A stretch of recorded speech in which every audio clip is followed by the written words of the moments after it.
Olá, pessoal. Estou aqui direto da Prefeitura de Cabo Frio para bater um papo com o doutor Serginho. Ele postou um vídeo na manhã desta quarta-feira informando que, depois de um levantamento, eles descobriram mais de 300 funcionários fantasmas lotados no gabinete da ex-prefeita Magdala Furtado. Além disso, também foram identificados o pagamento de RPA, que é a prestação de serviço autônomo, mais 1.000 pessoas aproximadamente.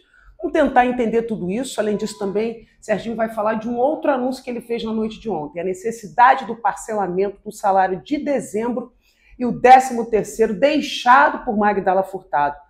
Magdala deixou o pagamento em aberto, mas não deixou dinheiro em caixa para pagar o servidor.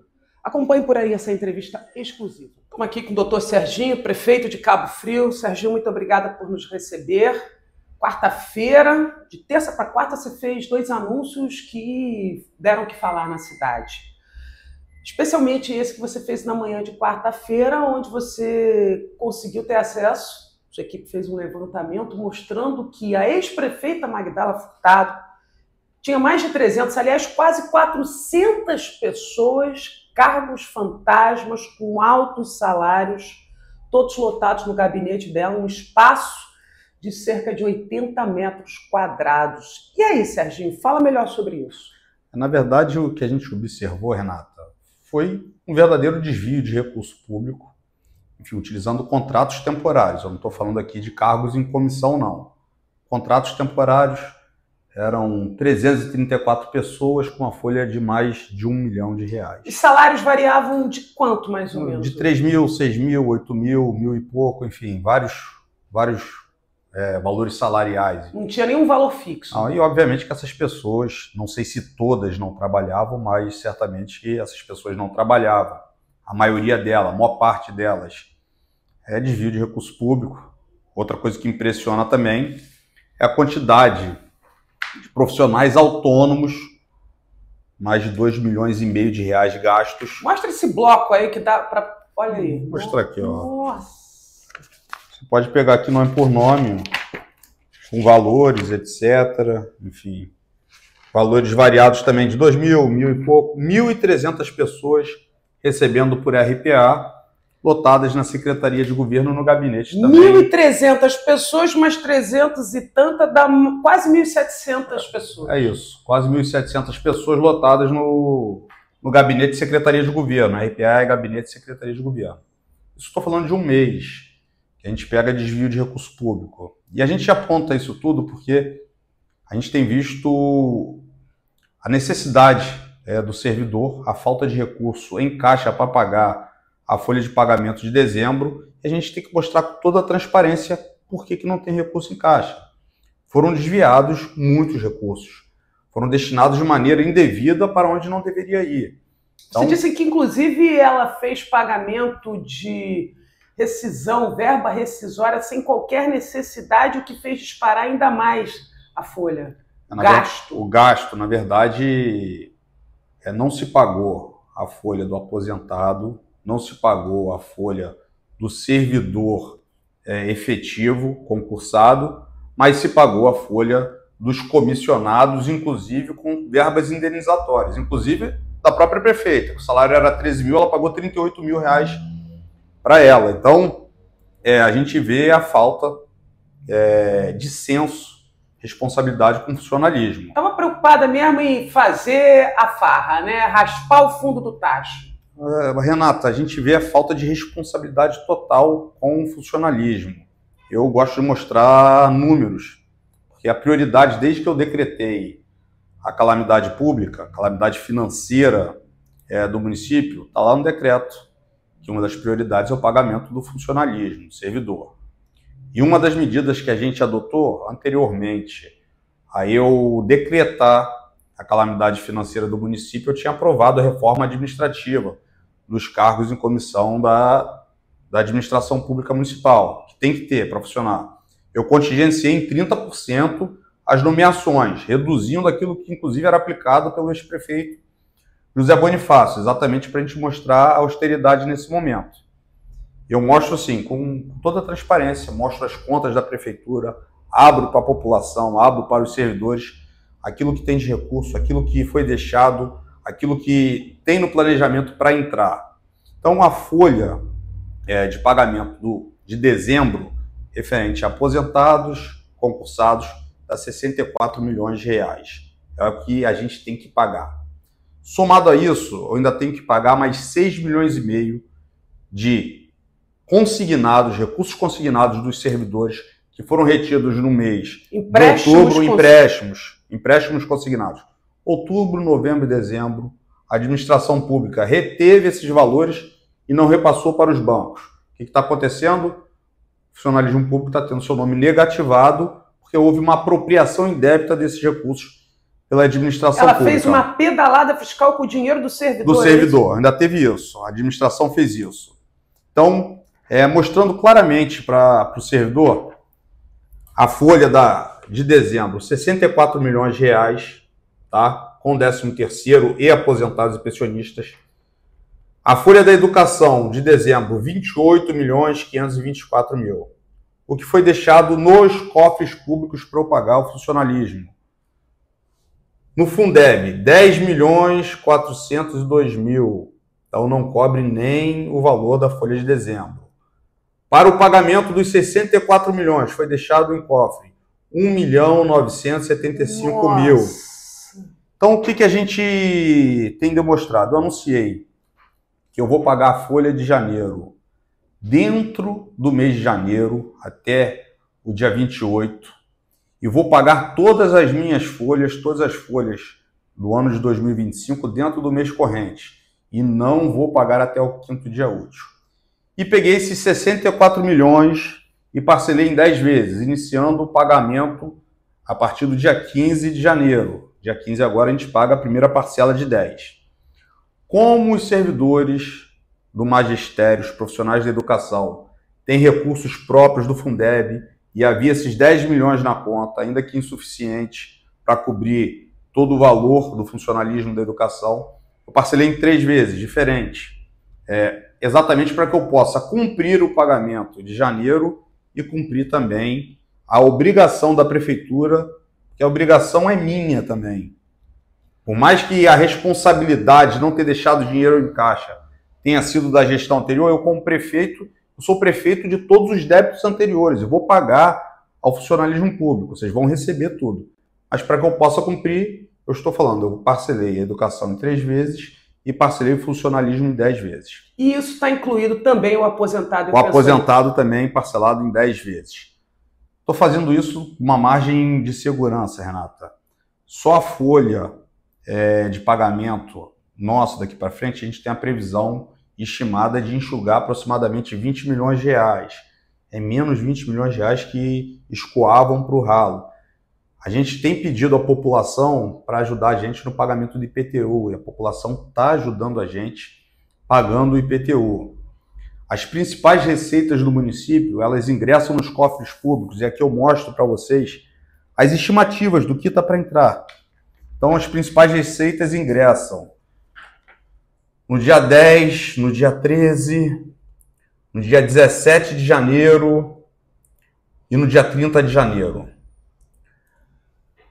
A gente estima com saldo acumulado da gente conseguir arrecadar 72 milhões de reais até o final de janeiro. Só que a folha venceu no dia 8, hoje, dia 8. O maior percentual das receitas ingressam dia 10, dia 20, dia 30, nesse período. Então, o meu planejamento, eu tenho que pagar a folha de dezembro e a folha de janeiro. Então, eu estou mostrando aqui para vocês qual é a estimativa de arrecadação de recursos próprios e repasses federais. Vou mostrar para vocês a estimativa de arrecadação de recursos próprios da educação. Dia 16 de janeiro, provavelmente ingressa 9 milhões 490 mil. Dia 20 de janeiro, 366 mil. Dia 23 de janeiro, 2 milhões 480 mil. Dia 30 de janeiro, 3 milhões e 900 mil. Observe que no dia 30 de janeiro eu vou ter o saldo acumulado, juntamente com os 10 mil que eu mostrei, 10 milhões que eu mostrei para vocês anteriormente, um saldo acumulado no Fundeb de 31 milhões 387. Então, a folha de pagamento de dezembro era de 28.524.000. Então, esse saldo acumulado não pagaria a folha de janeiro dos profissionais da educação. Então, estou me comprometendo a pagar a folha da educação de janeiro e 1/3 da folha de dezembro. Agora, entrando os recursos que a gente espera que entre, com a população pagando ISS e IPTU, eu vou antecipar esse parcelamento. Eu só vou anunciar isso quando eu tiver recurso em caixa. Eu tendo recurso em caixa, eu vou antecipar. Eu mostro com toda a transparência para a população qual é a previsão nossa de arrecadação dos royalties do petróleo. Recursos que eu não poderei utilizar com folha de pagamento. Só posso investir, aplicar em infraestrutura, que é para melhoria dos prédios, para pagamento de contas referentes a investimento, enfim, para pagar conta de luz, coleta de lixo, serviço. Então, a gente deve arrecadar só no dia 20 de janeiro, até lá não tem dinheiro, 24.680.000. No dia 23 de janeiro, mais 930.000. No dia 24 de janeiro, mais 8.220.000.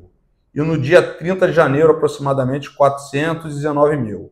Dando um total acumulado de 34.471.000. Parece que é muito dinheiro. E é muito dinheiro se bem gerido. Só que se a gente somar a folha deixada por Magdala, 64 milhões de reais, mais a folha que eu terei que pagar na minha administração, que vai dar aproximadamente 52 milhões de reais. Observe, a folha de Magdala, 64 milhões de reais, ela já pagou todos os comissionados com verba rescisória, chegou a quase 100 milhões. Eu estou falando de uma redução drástica da folha, indo para 52 milhões, só tirando todos os desvios e aquilo que não é necessário.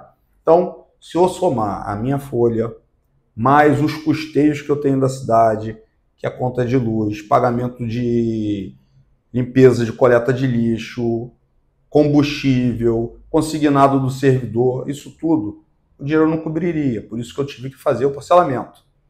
Se cobrisse, eu pagaria tudo de uma vez. Prioridade é o servidor, prioridade é não deixar o serviço essencial paralisar, mas eu não tenho dúvidas, Renata, que em curto espaço de tempo a gente vai botar isso tudo em dia, enfim, não vai deixar paralisar os serviços públicos e a administração vai fluir. Pediu ajuda ao governador, teve lá essa semana, um dos primeiros movimentos do início da semana, saiu de lá com boa notícia? Renata, na verdade, quando a gente decreta a calamidade financeira, esse é um instrumento formal para a gente sinalizar para os demais órgãos que a gente precisa de auxílio. Enfim, até para que eu possa adotar as medidas duras que eu tenho que adotar. E aí a conversa, obviamente, o governador é um amigo, Cláudio Castro, se comprometeu de avaliar e auxiliar a gente dentro das possibilidades. Não tenho dúvidas que a gente vai ter um apoio do governo do estado nesse momento de dificuldade. Quando você fala que não pode paralisar os serviços essenciais, a gente tem visto que a coleta de lixo em Cabo Frio está precária, muito entulho na cidade, e a população tem pressionado você enormemente para dar uma solução célere a essa questão. Explica por que a cidade está suja e o que está sendo feito para mitigar essa situação. Então, Renata, a limpeza da cidade ela é separada em 3 tipos de serviços. Coleta do lixo domiciliar, coleta do entulho, que é resíduo da construção civil, e também temos a varrição. Quando um desses 3 não funciona bem, a cidade fica suja. O que acontece? Há 2 meses aproximadamente, Cabo Frio não faz o recolhimento de entulho. E isso, com o aumento da população nesse momento, acumulou o entulho e o lixo, porque só a coleta não consegue tirar. O caminhão prensa, ele não consegue tirar o cascalho, não consegue tirar o sofá, os galhos, enfim, e esse serviço não estava sendo prestado. Nós fizemos um planejamento, regime de mutirão, disponibilizamos todos os equipamentos da prefeitura, não só da Concercaf, para atender o município, bairro a bairro. Então, o mutirão começou no final de semana em Tamoios, continua durante toda a semana. Ontem fizemos todo o Manuel Correia, Guarani, deixamos o Manuel Correia limpo, o Guarani limpo. Hoje já estamos no Caiçara, nos bairros da Zona Central. Amanhã estaremos indo para o Jardim Esperança. A gente acredita que no máximo, em mais uma semana, regulariza o serviço. mesmo com toda a cidade cheia de visitantes. Não deixo de perguntar do meu amado Perol, o que tem nesse planejamento aí de limpeza, que lá tá bravo. E não vamos esquecer que lá é a bandeira azul, então o volume de turistas lá é impressionante. Vou te falar aqui qual é a data do planejamento, eu tenho tudo planilhado aqui, Renato. É importante até destacar que o morador ali do Peró, os visitantes do Peró, também poderiam colaborar um pouquinho mais, né? Colocando o seu lixo de forma condicionada, dentro de um saco adequado, suspendendo para evitar que os animais famintos rasguem as sacolas de lixo. Entretanto, a gente sabe que o município recebeu muita gente agora, está recebendo, e o bairro do Peró de maneira destacada. Vamos lá, qual é o planejamento? É a previsão de sexta-feira. Sexta-feira. Sexta-feira o mutirão está lá no Peró. Olha aí, boa notícia para os moradores do Peró, Cajueiro e adjacências. Assim, a coleta continua acontecendo normalmente, tá? A varrição continua acontecendo normalmente, mas esse mutirão que vai tirar todos os entulhos vai acontecer na sexta, e aí todos os dias tem coleta, todos os dias tem a varrição. Depois do mutirão, a cidade volta a ficar limpa. Então a gente está resolvendo isso, porque a cidade estava um caos. Falando em cidade caos, a questão da flanelagem, Serginho, a gente viu que já um número significativo de flaneleiros desapareceram, mas tem aqueles que ainda insistem, né? A gente vê aí que a equipe da Romu tem atuado em parceria com a Polícia Militar, mas conseguiu solucionar bastante o problema. E a população está pedindo um número de contato para que possa denunciar, né, de maneira anônima, para não se indispor com esse cara que está insistindo em atuar como flanelinha. Bom, vamos lá. A cidade já é outra, a nível de ordenamento. Vai na praia, você vai ver que você não tem mais a caixa de som, a ocupação do espaço da areia está bem ordenado, que pese precisar melhorar, as pessoas ainda estão evitando, algumas estão descumprindo o decreto. Flanelagem, hoje, o flanelinha tem medo em Cabo Frio, enfim, está extorquindo as pessoas, está trabalhando firmemente nesse ordenamento. É o telefone que a pessoa pode ligar, o telefone nosso da Guarda Municipal e da Romu. Só jogar, dar um Google aí, Guarda Municipal de Cabo Frio, Romu. Vou botar esse número aqui. E ajuda a gente com a denúncia. Agora, você que por acaso tenha a coragem de levar essa pessoa que está te extorquindo para a delegacia, basta chamar a Romu. Chama a Romu. Se você for apresentante, essa pessoa vai ficar presa por extorsão. É um crime grave.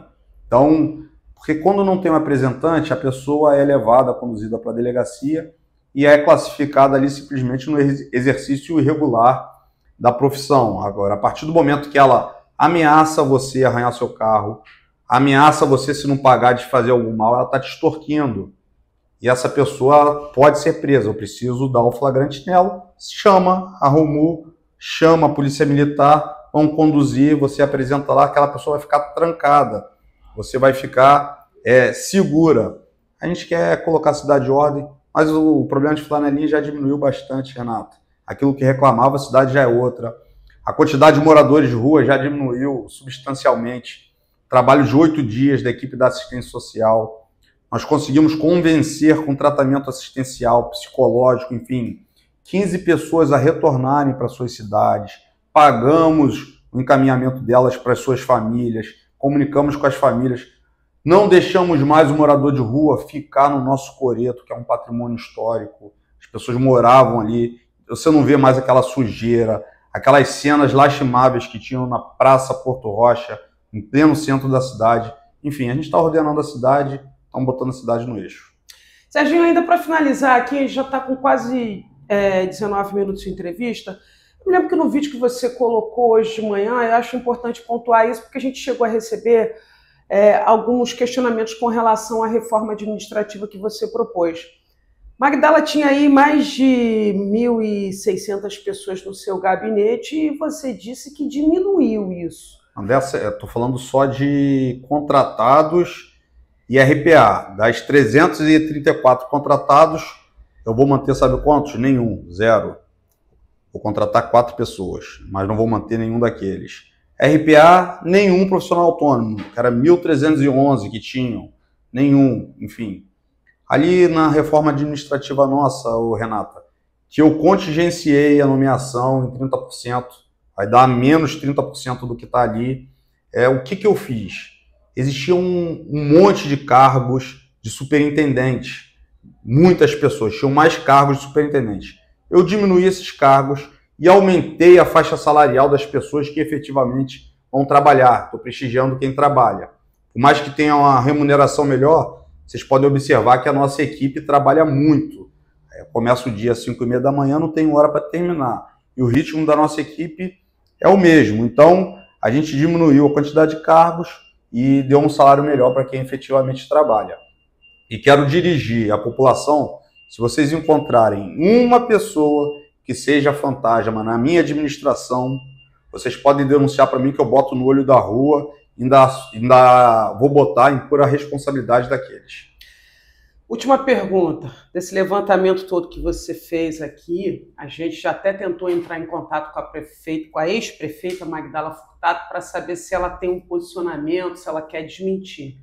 Mas a dúvida que fica para a população, essa documentação aqui vai ter algum encaminhamento, Serginho? Não, já teve. Primeiro que eu já tornei público, enfim, encaminhamento para o TCE, encaminhamento para o Ministério Público, encaminhamento para a polícia, encaminhamento para a procuradoria, enfim, para apurar os fatos da maneira como tem que ser. Isso aqui é só o início, tá? Isso é só o início. Estou falando da Folha de Dezembro, da chefia de gabinete e da Secretaria de Governo.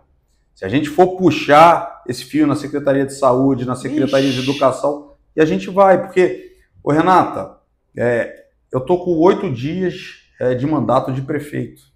Tu acha que eu queria estar parcelando salário de servidor, o meu funcionário, aquele que vai trabalhar pela população? É claro que não. Eu sei, sou ser humano, eu sei que vocês dependem disso para levar o pão de cada dia para sua casa.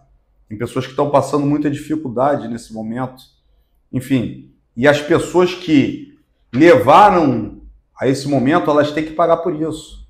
Então eu vou apresentar, já apresentei, tornei público, enfim, para que as pessoas saibam a realidade. Cabo Frio está numa calamidade financeira porque impuseram isso para Cabo Frio. Serginho, você é um cara bem dinâmico, tecnológico. Fica a dica, então, para quem quiser acompanhar o seu mandato, é só seguir suas redes sociais, seu Instagram, que você posta vários vídeos ao longo do dia, vários stories mostrando toda a sua atividade como chefe do Poder Executivo, não é isso? É isso. Nosso Instagram e Facebook é @drserginhooficial, @drserginhooficial. Ali você acompanha meu dia inteiro. Começo 5h30 da manhã, pode olhar nos stories ali e vocês vão ver a dinâmica. Estou fazendo a administração com toda a transparência do mundo. Vou justificar cada coisa, cada crítica, cada sugestão, enfim. Estou aqui para abertamente mostrar o que a gente tem que fazer.